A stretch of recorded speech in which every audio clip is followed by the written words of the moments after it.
ban the empath, and guess who's in that lock pool? Right, Empath. instantly. And they value that hero high enough to actually, most teams, they wouldn't even consider drawing a support hero out of the lock pool. Even when you see Engineer, well, maybe Master of Arms sometimes, but usually when you see even like Engineer thrown into that mix, gets passed up, man. Usually in favor of heroes like Pebbles, Rally, Tempest, Keeper of the Forest, Ophelia. Ophelia being banned out here. Tempest made it through and obviously was locked alongside Parasite. We've seen VDT, though, pass up on Parasite too, given the option. Rally is banned out this game, though, so not going to allow that Rally lock. They've been passing it up in favor of heroes like Rally. Magnus as well, but look at S2Y banning out Magnus as well, so truly forcing them to step away from the comfort zone. Minus the empath, potentially the most comfortable hero they have of all. Yeah. Definitely excited to see that empath picked up. Again, he plays it very well. It is a lot of fun to watch, so that is the good news there. But we do have an update, by the way, in the other match. SGEU did take the series 2-0, so having a little bit easier of a time, it sounds like, against Impunity.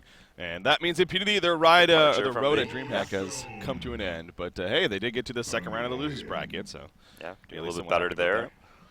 Pandemonium coming out here. Still expected result, placing them, Kung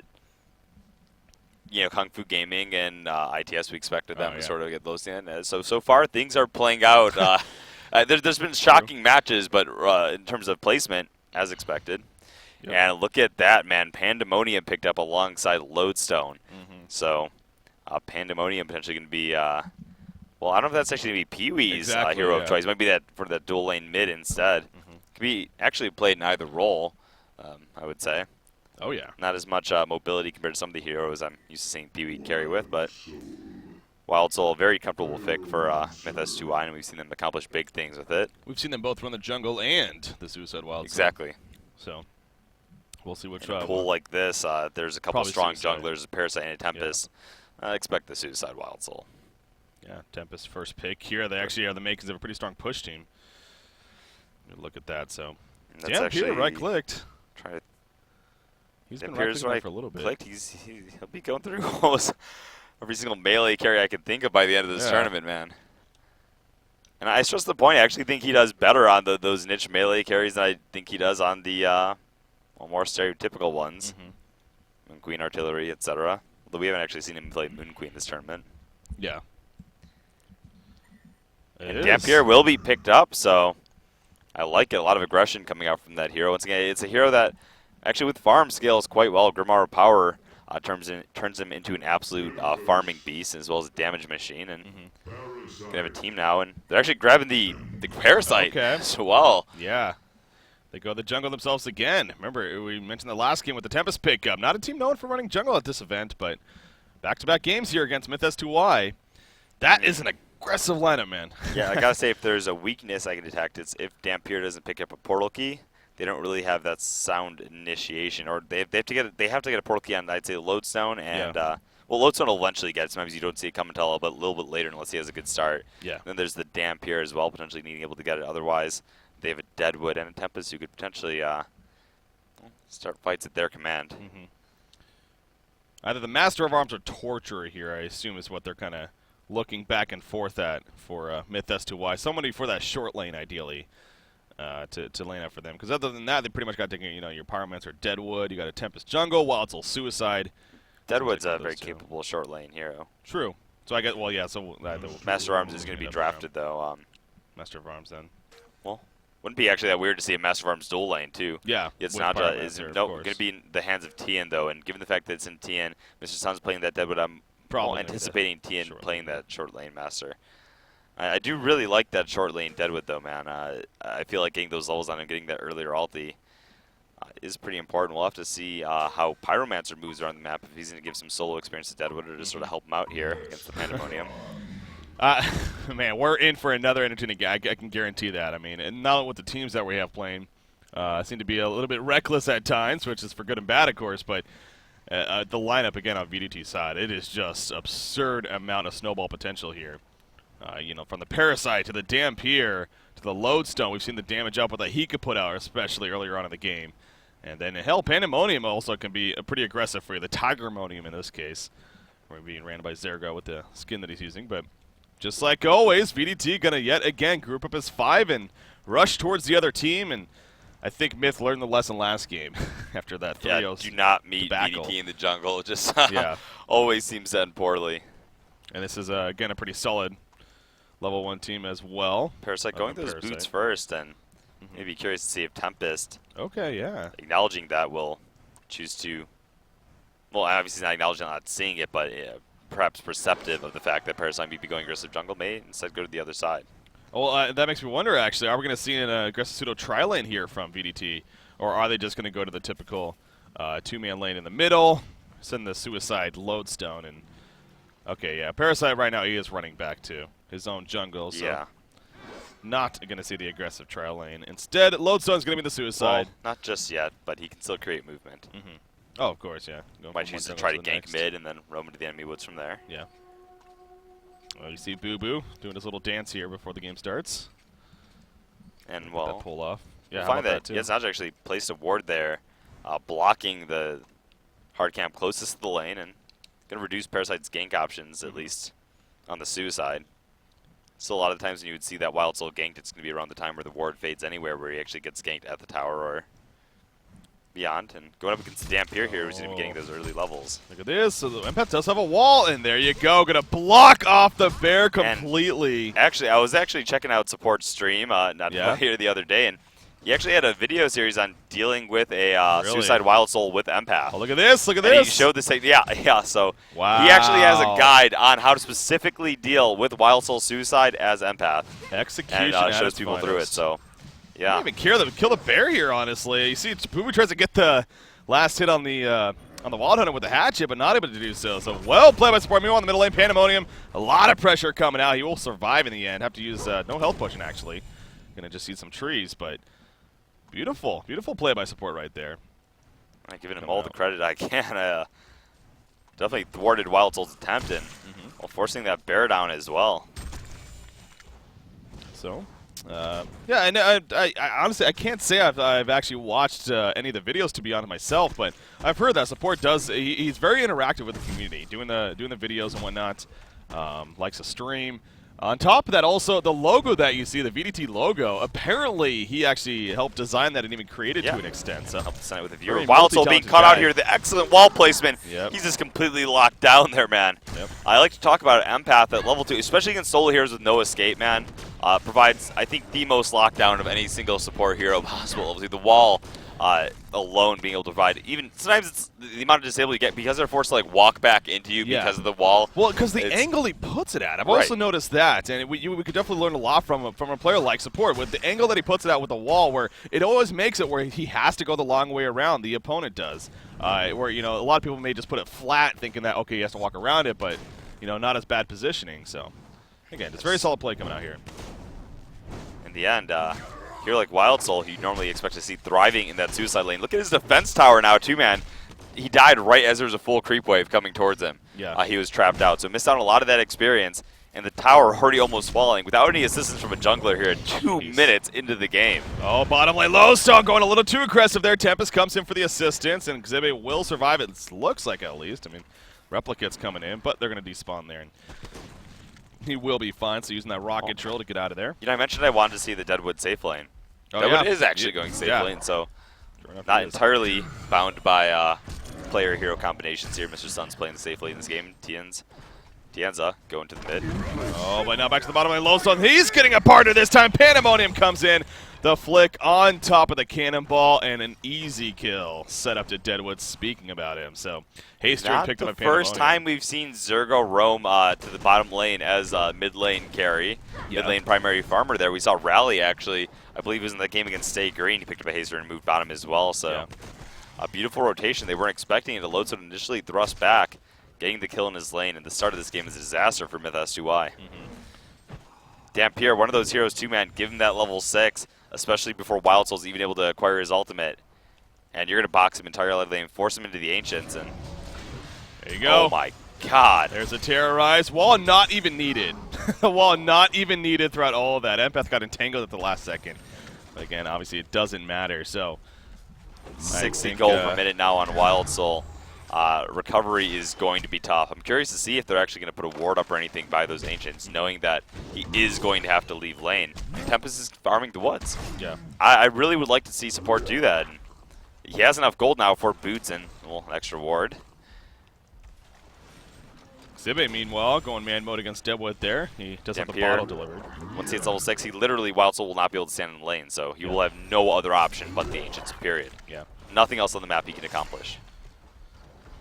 See Parasite roaming bottom. He does have a Vagabond, actually, so gonna throw some mana burn out, and that will mean no Rotten Grasp. I actually want to see Empath.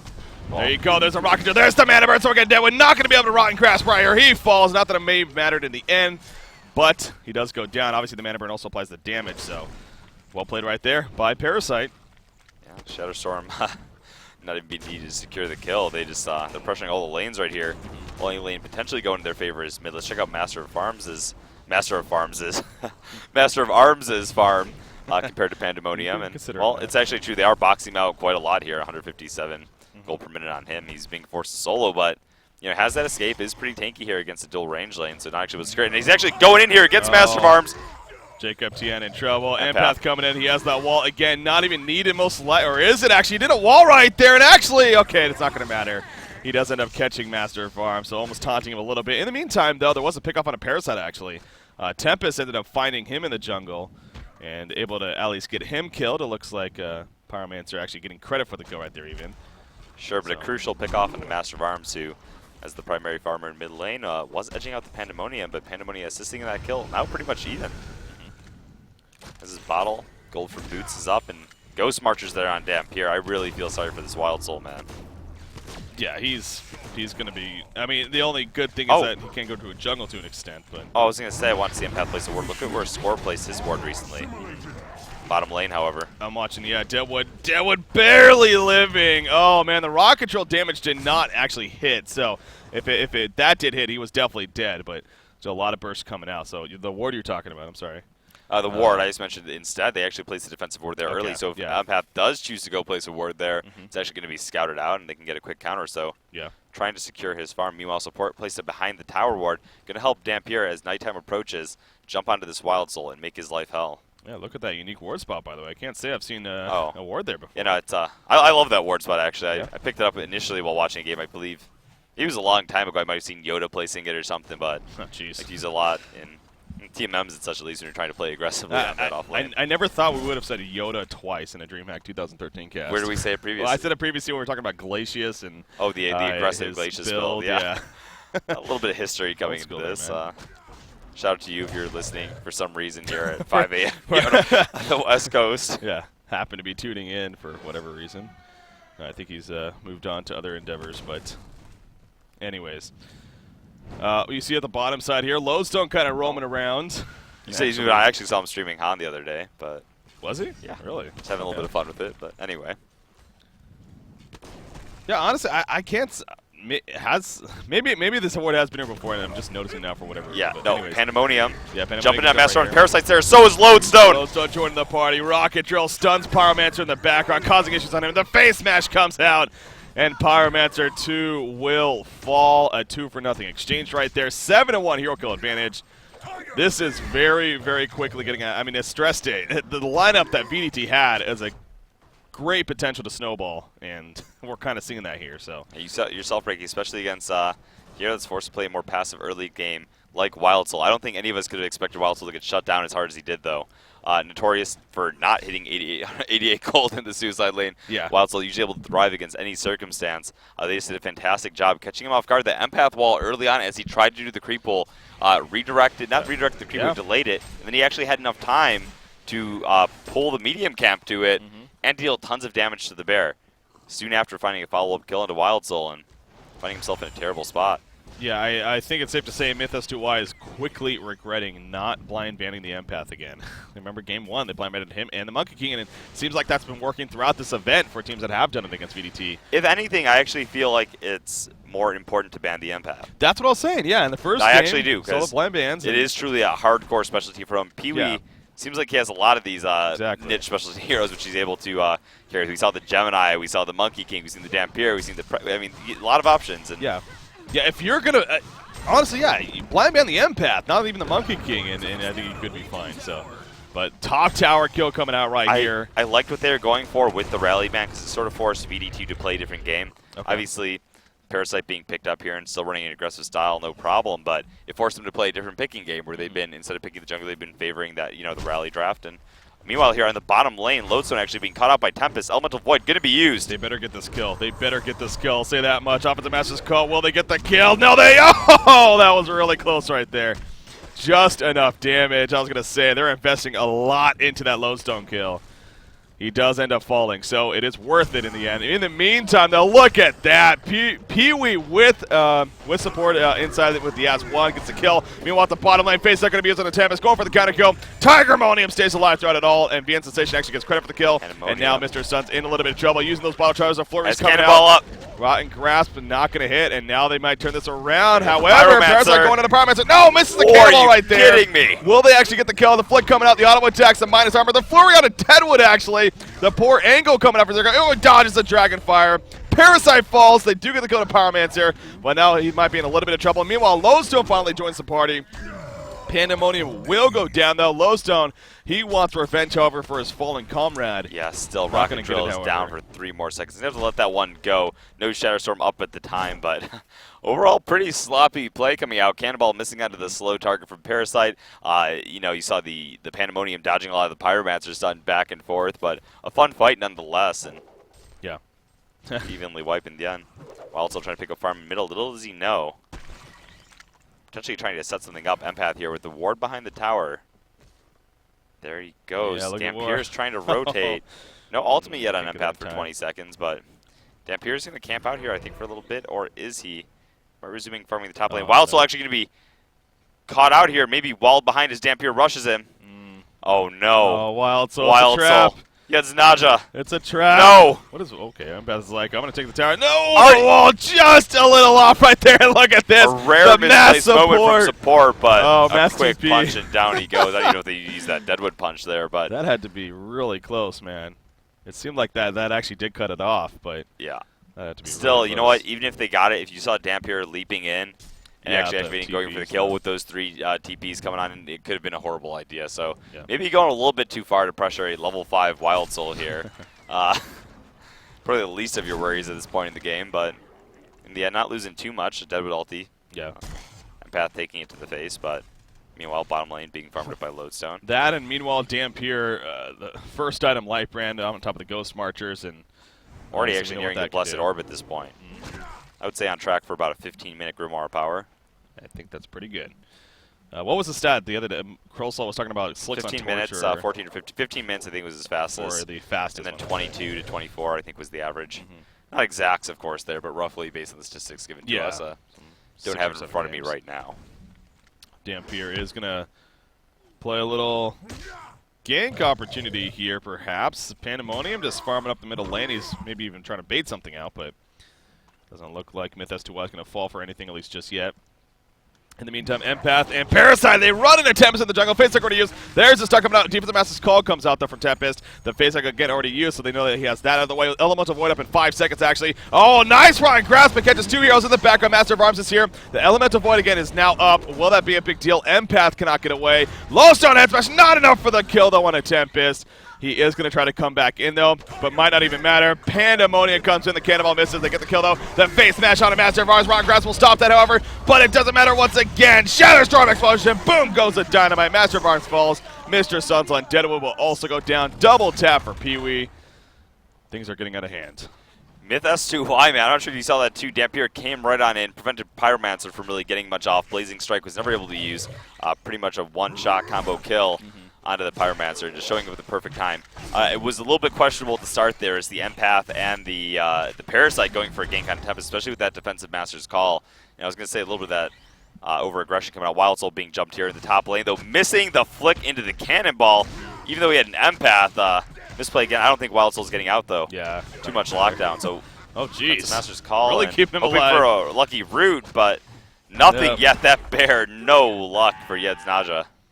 They know that, like, that's their only hope, really, just somehow getting that Wild Souls of Farm, getting that Mock of Brilliance, but Even when the match was called, just not enough. Pyromancer was coming. Yeah, in the woods there, that over-aggression tended to be turned around on by Tempest, but that's also, if they're going to fight, I want to see everyone joining the party, or at least forcing fights where maybe they're not there at the start, but their teammates might have ports up to join them as the fight drags on. That was a case where they actually wind up doing it. It paid out handsomely for VDT. Codex coming up here shortly for VN Sensation, and nice little double damage rune spawn as well. Gonna pop right in front of him, and he immediately heads towards the bottom lane. Mr. Sun's on Deadwood. He's being lined up for a kill right here. Dampier just continuing to farm, but he is gonna fall back. He's gonna More power required here. Did he already get 14 minutes, but still needing to be delivered, so okay, should be into his hands pretty much as we expected. 14-minute more power. Ouch. Not delivering it just yet. I guess the courier is going to bring something else. Maybe he was waiting for a port. Yeah, waiting for a port, which, big fan of it. That on top, at what level is he? He's level 12. He has the 3 charges. His damage helping, man. It's going to be incredible. I mean, he can kill any single hero on the Legion team. Yeah, even Deadwood at 12, 14. I mean, yeah, he really can. As long as he's getting auto attacks in the middle of it, yes. Yeah. God, he is. Keep in mind, Grimoire Power, a lot of people forget about that 40 magic damage per second, which true. Yeah. It does get increased in the end as well. Mm-hmm. The dot effect from there. You see right here, a triple stack Ancients. Nah, they ain't nothing. He might be, actually. He might need to regen here. I don't think it's that powerful. Well, maybe not, actually. Yeah, the flight, healing up. There's another Terrorize, and look at that. Triple stack Ancients cleared out, so. Already another 1250 gold saved up after the 520 gold per minute. Pick up. No signs of slowing down here anytime soon. Whilst also far off of his mock. 2,000 gold saved up, but really even acquired at this point. Yeah. Lodestone level 11 as well. It's their only hope. I mean, he has to go for it. Yeah. Team fights are not going to go in their favor otherwise. Actually choosing to tank up now a little bit on Dampier since he wants to apply that aggressive play. Understandably. Well, yeah, we do have some dead time here. Let's actually take a look at, well, we should maybe hold that thought. Look at that bottom wood spider just a second. Yeah, no, there. Deadwood coming into the middle lane. Pandemonium. He's going to fall back. Out, so let's take a look. Yeah, let's take a look at the bottom lane. I believe it's the fight that happened in the jungle. Yeah, here you go. This was when... take a look at their positioning right now. They are moving in. You saw they already TP'd into the mid tower around the time where they started things. So almost a bait, so to speak. Look at Pyromancer now. His stun was used, but yeah. Oh, you can actually at the top there. Dampier actually just pretty much KOing him instantly there. And yeah. Tempest thought he might have been able to get away, but not so much. Master of Arms. A lot of lockdown coming out from Pandemonium, man. 3 abilities. You see Lodestone providing amazing disable. Pretty much finish the fight. The Shatter 4, I should say. Flurry providing lockdown as well. It does, yeah. Literally his entire skill set. Skill set, yeah. Remember, actually, for those that do watch the in-betweens, the matches, we do have a Honcast trivia segment. We have fun with those. There's one of the questions that talks about Pandemonium. Where did his combo system come from? I'm going to spoil an answer right here. So for the next time it comes up, you will have this answer. You're really excited about this one, too. It came out of nowhere. I had no clue. But apparently his abilities, his combo system came from the game Batman Dark. Was inspired by, yes. Yeah, it was inspired by Dark Asylum. So... interesting stuff there. I actually never played the game, but I found that pretty interesting. That the creator... I'm not even sure who designed Pandemonium, to be honest. I don't know if that was... I don't know if that was Diva or Burrow. Was it a Burrow hero? I wouldn't be surprised if that was a Burrow hero back in the day. What was pretty unique designs. I forget, actually. Yeah. Oh, well. Waza definitely did not do it. Don't worry, guys. He's not broken. Waza did not do it. Yeah, I'm not sure who actually designed the hero, but anywho. Actually getting an answer for you right now on that. Well, there's a little bit of downtime. Yeah, Arkham Fielding. What actually, one of Fielding's creations. Okay, yeah, original. Yeah. There you Fielding. go, yeah. Credit being to the Dark Lady, Madman, Amphora, Predator, Electrician, Panda Chipper, as well as the Arachna, Balfagor, and Fade. So, the original Fade that had these stances. Ah, yeah. Yeah, that was different. Yeah, completely different hero at that point. So many heroes, when you think about it, really have gone through significant changes. I remember for the longest time, there was Deadwood was being talked about being reworked for the longest time, and then it eventually never happened. Actually, Scott, I personally was involved a little bit in the. Okay. So I actually got to see some of those changes, but yeah, VN Sensation. That's picking off a kill into the Pyromancer. Nothing too surprising there. Yeah, no, because for the longest time, people just weren't using Deadwood. Yeah. Even considering him to be underpowered. He was a TMM pub stomp. Well, maybe not even considering him underpowered, but just too much of that one shot, one kill, not an interesting concept. And, well, still kind of I guess, but. Well, no, I mean, that's the thing, though. And for the longest time, that was being talked about. It never actually happened, though. But then here we are. Go figure. Deadwood nearly every Deadwood's a game. star hero, you know, very, very high-tier hero. But it really goes to show you that it just, you know, the meta shifts and everything, and the game style changes a little bit, and before you know it, hell, Scout's a great example, too. Like I keep saying, I never thought I would hear the words God tier and Scout in the same sentence. He is a hero that we saw like appear throughout pretty much all stages of the competitive scene, though, since his inception, just fading out of popularity. Yeah. A defense tower on bottom. Glyph going to be activated. They definitely want to defend this and going to be able to defend off the Legion team. They're not even going to attempt to take it. Uh-oh. Glowstone did hit Deadwood. He's not able to PK just yet. He will be able to now. Portal key closing the distance, but maybe the chase isn't over just yet. Just kidding. He's pulling back. They're going to deny the tower, so not too concerned about that. Well, while we're having our side conversation there, Pee-wee, by the way, 567 gold per minute. He's got that helm, another 2,300 600 gold per minute Gemini last game as well. Yeah. As fun as those cool numbers are, the fact is when you have a huge lead, your gold per minute is going to be ridiculous on your carry hero. It's completely uncontested free farm. This is the same team that he did get the 900 gold per minute Monkey King against, the record-setting 900 GPM game. So, I believe I saw, day 2 statistics. I'm going to actually see if I can pull this up. Maybe. How does Haxorn fall at the end of it?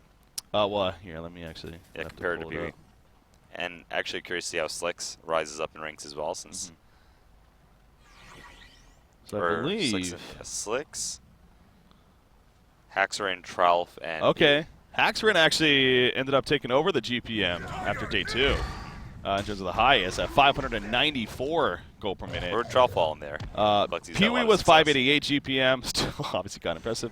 Tralf was 3rd with 467 gold per minute. So those are the top 3 right there as far as gold per minute goes. Interesting. APM still well ahead for Pee-wee.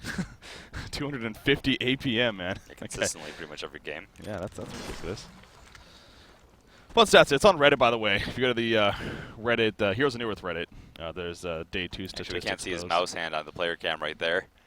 It is a mirror. Yeah, I actually requested a keyboard mouse cam for Pee-wee to see impressive fast play there. Didn't get it, unfortunately. It would have meant sacrificing the play. They never listen to you, Breaky. They never do. Empath gets caught at the bottom lane. No, she tries to Essence Link right there to live, but it's not going to be enough. Meanwhile, down here, Element of Void going to be used actually. Do they have the follow-up damage? I don't think they really do, to be honest. Pee-wee's like, I don't really care. He flies in right there with the flight. However, really screw him over here, though. Oh, he's being stunned somewhat, but the Shadow Storm Where is that off. root luck? Yeah, it's not. That bear is just not working in your favor. Close. A little bit peculiar. You usually see the Boo-Boo left at 3 with the natural attunement being maxed out. More often than not lately on Wild Souls. And Master of Arms found himself in a death trap there. Both Lodestone and Parasite combo for the kill. Even the hard support Empath, man. Look at the farm. Yeah. Abyssal Skull, Plated Greaves, and 800 gold. Now Lex Talionis at 22 minutes. Yeah. Abyssal Skull is a fun pickup, too. I mean, look at that lifesteal coming out for Dampier, 30%. Even works on range shares up to 10%, but with that Abyssal Skull giving you an extra 12, so 42% AoE lifesteal to that. Well, not that it really matters on the Lodestone, but or Pandemonium as much, but on the Dampier. So it's going to make Kongor very easy. Dampier should lose absolutely no health. Even him and Empath alone can do it pretty much, given enough time. Yeah. Yeah, no, I've always thought the Abyssal Skull to be a great support item in the end, but it's just one of those, Well, Empath especially, since she's in the core of the fight, jumping into the carry and has no way of being dropped. Lex Talionis also being an amazing pickup for her. Yeah. For obvious reasons there, so. Her and Dampier are going to try to combo for a Kongor kill here. It looks like the Ladies team somewhat making their way over, but Lozo's sitting right on top. He actually gets hit by the Forked Lightning right there. But right now, Myth S2Y, they're not even aware of it, I don't believe. They are going to send in the Elementals to the pit, and they will notice Dampier and Empath attempting the Kongor at least. So they're heading over. But again, Lodestone still scouting them out this whole time with that Invis rune. They may find an opening right here. Master of Arms trying to be a little sneaky. Worse, man, if they get the kill. He has a charge shot on a Pandemonium. It's Cannonball sent in. There's a Rocket Drill. In comes a Flick as well. But the counter on a Pandemonium. He will eventually fall. There is the Kongor kill at least. So They do get that, and now here comes Daddy Deadwood trying to get away. Dampier chasing, though. The wall comes out, and Deadwood will fall.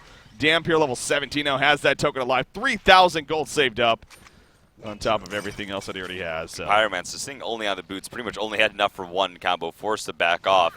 I was afraid if they waited, I was afraid of maybe them being setting up in position, especially with the Invis Lodestone, to getting that Congo kill and then cutting him off as they attempted to flee, maybe being a little bit too close to the pit. But Pandemonium, a well-placed cover Dragonfire coming out from Pyromancer and able to, well, I should say Tigermonium in this case. Yeah. Mach actually finished by Wild Soul now, though.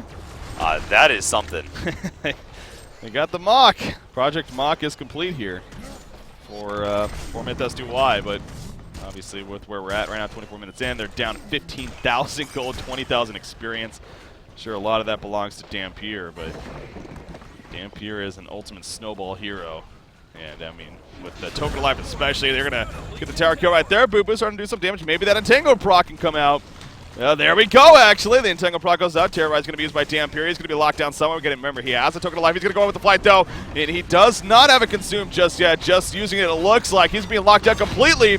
Dampier honestly probably wanted to be killed right there. He's out of mana anyways. There he goes. No, he does not. He comes back up. Elemental War going to lock him down, though. There's a stop from Parasite, however, and Tempest will fall in return. We now see Deadwood trying to make his great escape from Alcatraz, but actually he might be able to make 10 it. seconds in. There, now so. Dampier has all of his cooldowns up. Consume is back up as well. Not going to find an angle to use it, just killing the bear. And Wild Soul has it on resummon, though, so only one more. Has to be a little bit careful with it, but no worries there. Quick Ancient Steel coming up from Dampier, and I'm assuming he'll resume to farming top lane from there. Apparently, well, Myth S2Y, again, if anything, they giving them some signs of hope here. That they are able to get some kills, even despite that token alive. More importantly, burning that token. We've seen a couple times now where after Dampier jumps in, a Lucky Root would have been able to kill him. Yeah. Actually getting it off that fight. He actually used his Consume and his Terrorize during that just to keep tanking up as they initially tried to go on him. Not to burst down a hero, but has the portal key, has 4,600 extra gold from here, so curious to see where they go. He's to go for something like a Shrunken Head or even something like a pickup of a Shroud. Shrunken Head, I think, would be pretty ideal for him at this point. But they do have a Dampier and Tempest to lock him down. Even a Wild Soul, which can technically root him. Yeah. Or like a Dawnbringer, too, I know. Dawnbringer as a carry item. I could imagine he has Grimoire Power, though, so it would be a little bit redundant. Can't get a Dawnbringer or Frostal Skull. No, better off getting, I mean, a Geometer's Bane, maybe, if you wanted to escape against this root, though, is an option, maybe. Well, he has 5,100. The shop is definitely opening up right here to him. Quite a bit. I just have this feeling he's going to grab a Genjuro. We'll have to see. Yeah. Become a right-click threat for sure. Parasite finishes that level 5 Codex delivered. You got 2,600 on Pandemonium, 2,200 on Lodestone. How is the Legion team coming along as a whole? We mentioned the Mach on Wild Soul, of course. Master of Arms, he's been doing his part somewhat. Codex. 75 gold per minute. But selling it. Oh, yeah, so trolling. Almost. No, almost. not going trolling. Back. No. Deciding. No. Is he actually going all in for it? Okay. Yeah, no, he's in. He's in. He bought it 3 times. So Codex level 3 coming out for Dampier with the Grimoire of Power, man. Okay. That's dangerous. That is an absurd amount of burst. Not sure if he needed that much burst even, but. Oh, yeah. You know what he needed? Resto Stone. How awesome would that have been? Brought up in chat, man. Technically, he actually could have used it. Yeah. Would have had as much damage here, pretty much. Especially with the Resto Stone change. I mean, yeah, and the double heal coming out, the leap would have given him more mobility. I'm just saying. If I had to choose between the two of those, let's see the mana cost on that Consume. I actually would have rather seen the Resto Stone instead of the Codex. Yeah, you're right. I got to give credit to chat on that. I saw it in chat, so I can't take credit for myself. Sorry, if he's going to go for that burst pickup, yeah, just get the Resto Stone at that point, man. Extra disable, extra heal, extra nuking, extra mobility. Yeah. And yeah, with that change, been a little bit more viable still. Exactly. I think the change is what really makes it. If it was before, then yeah, probably not. But still not sure if that's ultimately the route he should have gone, but you know, either the rest of it, but over the Codex, definitely. So it would be 30 seconds, 10-10, so it would be the 50 on top of the 30 from it initially. So you're looking at that's if he even needs to use it after the Consume, you know? It's true. You can use it later on. So up to a maximum of 80 seconds, though, is what it really comes down to. Most likely even less if he win it, but he's not, so disappointing PV. Not coming through here. I guess the Codex is pretty cool, though, at the same time. So he's going to actually wind up maxing that out. Has a level 3 Codex here. bit lower of a cooldown too there, 24 seconds. Oh yeah, no, level 4. Pandemonium. Pandemonium gets an easy flick off that cannonball. Dampier jumps as well. Not going to follow it, though. He ends up falling back. Lowstone, a big shadow storm in the background. Look at the people falling left and right from it. S2Y. Wildstorm will fall. Tempest's like, I got it, guys. I got it. Oh, wait, everyone's dead. He's going to fall as well. Deadwood's going to now be picked off. Great wall at the end there. Genocide coming out for Vietnamese Dream Team. And I think that Myth S2Y, hey, they've shown that they don't give up. So I guess not going to expect them to concede by any means, but yeah, big fight there for VDT once again. Yeah, you saw right there with the synergy bonus from the empath inside of him, hitting for 250. Codex Grimar powered, that being increased even further from there. No one has buyback here. Actually, this Master of Arms, but what would it do if he bought back alone? You can see him just instantly brought down by the Stampede with the portal key. So, of course, see they're giving up the racks and TV hitting 660 gold per minute now. No one really breaking the 300 mark on Myth S2Y. Well, that's a fair point. Speaking of the Resto Stun, it also does the items included, so it wouldn't be the Codex. He would have gotten in place the Codex, but I guess with the portal key, it would have been a minor. Could have been. It depends on how many of those abilities he used. And yeah. So obviously, I was trying to do the math for like max, but let's look at the Ghost Marchers. But yeah, it is items as well. 30 seconds plus the cooldowns that you have on both items. Or I think would have been fun to see. I think that's more of where we're coming from. Exactly. Codex, a bit more mana efficient, man. Think it's only 100 mana. It increases intelligence by 23 first off, but also only costs 100 from these that combo as well. Those make a lower cooldown. Not worth. Oh, that was not fun. Worth. Killed the Tempest, man, like, but who is that? Oh wait, you're dead. Yeah, but then Wild Soul there to clean up. Who's the third? Who got the? Oh, Lodestone. I wow, did not even see the Codex on Lodestone there, Breaky. There you go. Lodestone with the level 2 Codex. 3 Codexes. Okay. Well, they're actually aiming for Shrunken Heads here now on 3 heroes themselves, so potentially trying to punish these Codex pickups. Yeah. See Lodestone looking for that opportunity. Again, VDT clearly making a point that they're more so even having fun with this now when you have such a huge lead. It is the playoff stage, man. I mean, so the last thing you want to do is ultimately throw a game just to be entertaining, but at the same time, it's, you're at a very comfortable spot, and Codex does provide a lot of extra burst damage, especially when you have a lead like this. Just really rubs it in pretty much. There's the Shrunken Head we were talking about. Yeah. Master Arms having first picked up, of course. Just trying to find any signs of life here coming out of the Legion team. It is a pretty grim game right now. One of the largest gaps we've seen all tournament. Yeah. I don't think I've seen the 40K point in forever, actually. Even at game end. A while, yeah. If we're gonna hit it. Even the Monkey King game, I don't even know if they got that high. The 40K, yeah. I honestly lost track of a lot of things during that Monkey King game, but we've casted a lot of games, to say the least. So. But yeah, again, the other thing to keep in mind too is that this is the final game for them as well. Right, you lose here, you are done in the event. So sure. I also want to stress that the next match is not even set to start for another hour anyway. So even if they finish this one, or if you wanted to see them move on to the next game, that wouldn't work anyway. So we might as well let them play it out here and have some fun. So, but the next series, of course, that we are going to be covering here on Honcast is the Winners Bracket Finals. And oh my God. Complexity versus Stay Green, the winner bracket finals. That will be coming up next on Honcast. Again, it's set to start in just about an hour from now. Yeah, I can't wait for it. Both teams trying to prove a lot with that face-off, and it sets all the momentum for the rest of the tournament. No longer having the stress of needing to, pull through to get to that grand final. Well, yeah, no, the winner of that goes to the grand finals. Exactly. So no longer having the stress of are we or are we not going to get to the grand final? Lose bracket matchup is going to be full of great teams here. VDT, if they wind up winning this matchup, Stay Green, EU. They'll have their work cut out for them to actually make it through all the way. Yeah. But yeah, the winner of that match going to be one of the grand finals and at least get the one game in the Dream Arena again. I feel so bad for Pyromancer in this game. Yeah, well. the code. That Codex, level 5 Codex, 800 damage. Straight one shot. With the Grimara power. He doesn't have a Mystic Vestments? Yeah, I don't see why not. I mean, seems like it should. 50%. That'd be close. It would be close. I mean, you see it jumping right here on a Master Bronze. The Codex is coming out. How do you, what's the plural of Codex? I feel like he lived with like 10 life or something if he Codexy? Kodai? Kodai. Just making up the mass amounts of Kodai coming out. Kodai. Sounds kind of fancy. Yeah, Codexes doesn't sound I want right. I want to see the 3 level 5 Codex. the long-range bombardment, 1,000 range, or is 1,000 even higher than that? 1,000 range on those. Jeez. Literally kill any hero, just the codexes alone. That's going to be a GG, though. That's enough. They're tapping out. All right.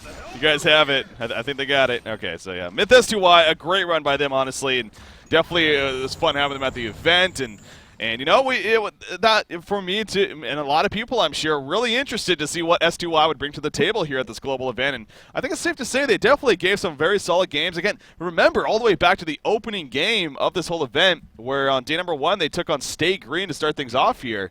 They gave Stay Green a run for their money. They played it very well, and all throughout this event, I think overall they got to be pretty, you know, pretty happy with the way things played out. But I agree. I think I liked Myth S2Y more when they found their groove in their aggressive play. Whenever I saw them run those Wild Soul lineups and they were forced into a more passive position, it didn't like quite work out for them. Of course, I think they did run a Wild Soul initially against Stay Green, but had a Parasite setting up ganks all over the place. But in a more passive position this game, the excellent play coming out early on from VDT, they seemed caught off guard a bit and just maybe a little bit tired down after the entire event. So for Myth S2Y, again, the road will end here for them. So we are now down to 4 teams in total. Of course, the other series finishing as well as we announced earlier. Stay Green EU defeated Impunity in the other losers bracket matchup. So far knocked out, we had ITS and Kung Fu Gaming from last night. Right. Now today, Impunity and Myth S2Y. So we are down, you said it, you know, to what honestly a lot of people may have expected here in this event. The top 4 teams being left, Stay Green and Complexity in the winners bracket, Stay Green EU and Vietnamese Dream Team in the losers bracket. So some great matches. Now here we go. This is where it gets fun, man. Yeah, I mean, a lot of the Western predictions were more the fact that the SEA teams would probably place in the mid-range, ITS and Kung Fu Gaming placing on the bottom, and then so it was as expected. Yeah. How will it wind up though? Will we see an upset by VDT breaking through the ranks? No one would have seen that one coming. You know, will Stay Green wind up tapping out here, being dropped down to losers bracket and potentially being taken out earlier? I mean, a lot of questions to be answered, man. Honestly, I truly do mean it. Any 4 of these teams, if they get the hot streak going, they've shown that they can win this event. Even Vietnamese Dream Team, I mean, they've looked really good at times in this event. And I think, you know, initially here in this series against Myth S2Y, a little bit slower of a start here, especially in that game 1. But things once they really started picking up, you know, decision making, as long as, you know, they're not making those radical decisions as far as, you know, going in when they should be in the numbers. It's weird because some games the execution is so tight, and then once again they're bringing all the ports to the team fights. Other games, it seems like they're just sort of trolling around playing a TMM. Kind of crazy, but all those players, I mentioned it before. I mentioned in the interview before DreamHack, actually, up on Gosu Gamers. VDT has a lot of superstar players, man. Oh, yeah. That if they continue their dedication to the game, continue practicing, I could see them being at the top of the scene. Definitely can. Let's actually, we are setting up an interview, I believe. So to tell Phil some time as well, we're waiting for that. Let's actually take a look back at the game number 2 right there. I believe this was the fight at near the Ancients, more near the about the 20.5-minute mark. It looks like. So again, we see the Pandemonium initiation on Wild Soul. Then all the follow up comes in. Dampier at this point, obviously pretty farmed up, already has that Codex, and look at that Lowstone initiation on the background. The Shadow Storm. He takes care of 2 heroes in the background in the meantime. And he's actually uses Consume, I don't think, throughout all of this too. Just yeah, it is on cooldown here, but no, I think that was from earlier. Yeah, it was on cooldown earlier, so it doesn't even need it. I should say. Then, like I said, Tempest comes in, it's like never mind. Team's dead. And I mean, at that point, you're just watching. It was a 30K advantage. Sure, it's fun to watch, but it's going to be a massacre no matter how you look at it. No overwhelming sound play coming out from VDT to win that fight. Just pretty much click your spells, win game. Shout out, though, to definitely the Thailand fans that have been tuning in throughout this whole event. I know, obviously, Green of Thailand, they've also been doing their own stream. Again, we've had coverage from all over the world, from CIS, that GSL Thailand. event in Thailand, man, meeting all the fans, one of the best experiences of my life. So, huge shout out to you guys in Thailand. Shout out for S2Y for putting out a great show against some of the top teams we have on here on the Western Client, at least. Once again, brought back that initial game against Stay Green. They came here, got their first chance to defeat the team they came here to defeat. Wanted to prove that they improved.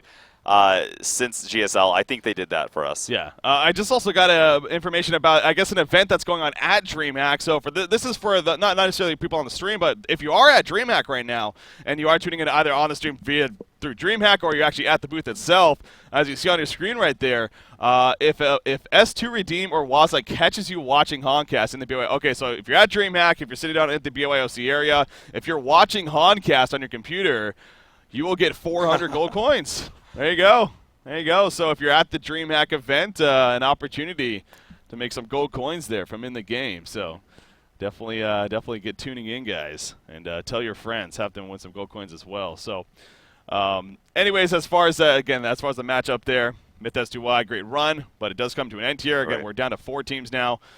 Stay Green EU. By the way, the Stay Green EU versus VDT series, and actually, if we have the bracket or the full schedule, excuse me, if we can show that to you guys, again, you can also go to ghostgamers.net/Han and check out all the information for yourself, including this chart right here. So we're at day 3 now, of course. Winners bracket finals is next, like I've been talking about. That's Complexity versus Stay Green. While we're doing that, Complexity Coldcast, they're going to be covering the losers bracket matchup. So of course, they're going to be covering the SGEU versus VDT series. So those are happening at the same time, and you can have both streams open. I know there's that website that has access to allow you to watch both the streams at the same time. You definitely should pull that up because both these games obviously going to be a lot of fun. After that, Coldcast, that's actually their last cast, and it's all on us here at Oncast. The losers bracket finals to follow. So obviously the loser of our series and the winner bracket finals, and then the mover on from SGEU versus VDT. And then the grand finals, game number 1 kicks off 21:30 Central European time. And the reason why it's split up, again, game number 1, it's going to be at the booth there at the DreamHack event, at the Han booth that we have there. But then after that is when we could move things over to the Dream Arena. And again, to stress what's going on with the Dream Arena, so for those that happen to be there in person at the Dream Arena event, the plan is at least that we're actually going to still be your casters via just remote here. Obviously, we're still going to cast from our studio and everything. So for the viewers on stream, everything should be the same for the most part. But for the people that happen to be at DreamHack, if you do go to the Dream Arena to watch the match, we should still be your casters for you guys as well. So just again to update you guys on that. So there you go. There you go, the full schedule. I'm glad. I mean, it would have been sad if we had to take a back seat there for the grand finals match. So, yeah, happy to still be your host there, even in the Dream Arena. Yeah. Provided everything works out, but I'm sure it will. Of course. I'm sure it will. Yeah. It definitely sounds like it's all set up and good to go even now. So, but as far as coverage continuing here, the next match is set to take place in about 50 minutes from now. So obviously we will have a little bit of a break here. Again, I still think we're getting that interview set up. So just getting that figured out here.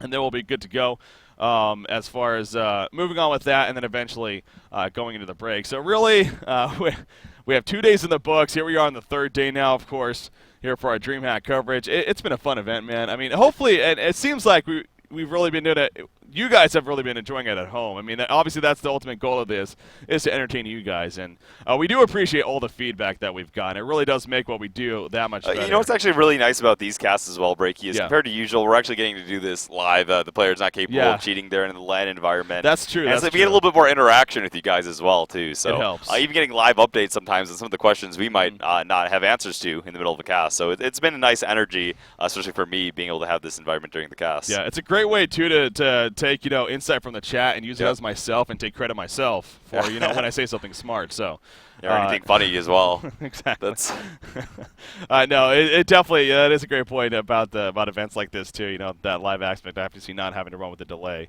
helps as well. But no, hopefully you guys have been enjoying it. We definitely been hard at work here in these previous weeks going into this event.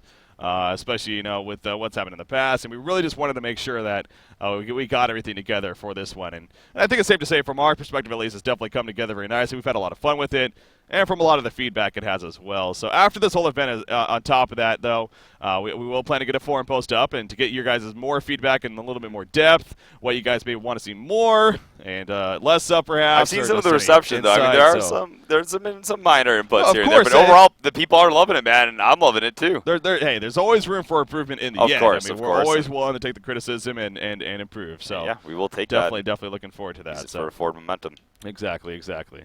So yeah, but also a big shout out. We keep mentioning them, but really, Beef Pot Pie over there on Coldcast. I know he's been having a lot of fun with it, but he's also been a trooper doing the casting over there. All the other matches that we're not casting at the same time, so he definitely deserves a lot of credit as well as far as this event working out, going as smooth as it has gone. So I've been able to tune into that stream as well, and he's putting out a damn high quality production over there. Yeah, definitely having some fun. So obviously we have plenty of shout outs to give, which we'll probably end up doing at the very, very end of all the casts. I don't want to do too much, but it also feels kind of weird that I can never give enough credit to people hard at work. Of course not.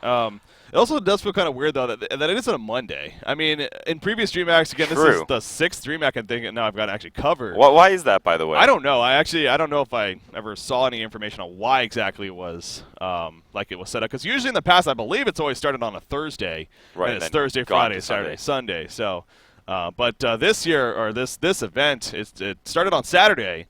You got Saturday, Sunday, and then, of course, Monday, and then Tuesday is when it finishes. But right. a lot of the tournaments finish tonight. They actually said this is, I think, the biggest DreamHack ever. I don't have the exact statistics on it. But I heard about that as well. Other people saying maybe we can actually find out a little bit more details on that later and bring it to you. But not exactly sure, again, on the details specific on that. But, yeah, I did hear about that as well. So, yeah, again, guys, Complexity versus Stay Green. That is going to be coming up here. Like I said, it was scheduled to start about 45 minutes from now. So the players, they'll have plenty of warm-up time here. Although, being a new day for them, again, they have plenty of warm-up time. It'll be, early afternoon for them. There's no excuses in that sense as far as, maybe being tired or whatnot. So that's going to make the match that much better. So, again, they met up in the group stage, obviously, as every team did with one another. Complexity did win that game, as we mentioned. And I brought this up yesterday. Troff did an interview with Fantasy, who was at the event in live in person, and for the Ghosted Gamer exactly site. What you're, and he made the point that after they beat Stay Green, he's like, well, honestly, Stay Green just doesn't seem like the same Stay Green team that we've seen at these other events and just in the past. But I wonder, if we were to interview him now, how different that would be. Because, again, they really showed at the end of yesterday that was going to happen. But, okay, I guess we got the interview here. So there you go. Take it away. How do you feel after that win? I feel great. Like, obviously, we won the game. And I felt I played really well then both of the games. Being into almost every kill, winning my lanes, even 1 versus 2. And the team, at least the second game, everyone played really well, and we just came strong. Hey, that's what you need to do, right? Come strong, win big, right? All right, how's your DreamHack experience been so far? You liking the booth, the crowd? Yeah, it's been great. Meeting everybody. Like, you feel kind of outside the first time you're here as a competitor, because everyone else already know everybody. Yeah. So you gotta like stand at the side and listen more than you actually are in control. But it's a great opportunity for me, since I wasn't actually supposed to go here. Yeah, you got picked up. So I mean, how was that? Obviously, you're originally on the team Internet Gangsters, right? And then they picked you up because Fabelli couldn't come. So how was that whole experience? I was so disappointed when we didn't qualify with IG. Yeah. I felt we had a really strong team, and we had some problems with our internet and stuff. But you're the gangsters now. But I'm so happy for this opportunity that VDT gave me. I'm happy that they trusted in me enough for actually letting me come and play for them. And obviously it's paid off, right?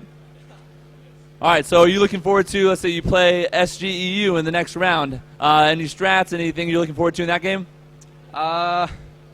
We'll see what we can work out. We respect their playstyle really a lot.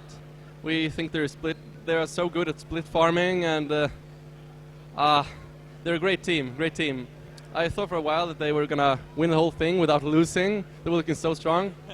And then the SG just pooped on them in 2 games. Exactly. Maybe not the first, but like, they came back, Sigma International, and beat them. But I fear them almost. For sure. Well, hey, congratulations again. Thanks for the interview, and good luck in the next round. All right. All right, back to you guys.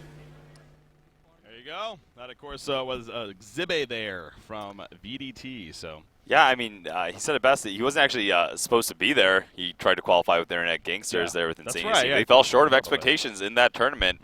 Unfortunately, I think it was actually Pew's team that wound up knocking them out, if I'm not mistaken initially. Actually, I think they knocked them down initially, and then they got knocked out by... God, I mean, that my memory was that they actually Pew's team knocked him out from going to DreamHack. Maybe that was that. Yeah, short. Okay, I think you are. I think there's a whole deal about that. But either way, Zibe got to go in the end, and I was concerned because of how well I saw Fabelli fitting in with the VDT roster. I even said it before. I'm not quite sure how Zibe will fill in the slot. I knew he was a very talented player, but it's still different meshing into a new team, especially just a week before the event. Still, you'd almost never guess that he wasn't a part of the original roster. Again, yeah, of course. I mean, and the entire team almost being new, though. I mean, they were only had a few games together even Yeah. before the Swedish Pride qualifiers, which initially took them to the bench. It seems just like a natural chemistry working out. It does, and it actually sets up another question of what may happen even after the event, honestly, Right. as far as that goes. Because Oh, I would hope that the team would still stick together, but yeah, who are they going But to? I mean, is he going to leave run Internet out Gigs? with? Yeah, well, Fabelli is the one that earned them the spot in the first place to qualify with them, but then Exhibit, he's been making But big plays here. And wasn't Fabelli again, sort of so- filling in too? I can't say for certain, actually, so I'm not even sure if that was the case. But anywho, so but Exhibit there again, joining us, talking with Ace Jr. about how the event's gone so far. Seems like a good guy indeed, and a great player, of course. So. Yep. Ladies and gentlemen, obviously, as I keep going back to it, I know a lot of people are excited about 40 minutes from now. And about 40 minutes from now is when Complexity versus Stay Green is set to take place. The winner bracket finals. Yes.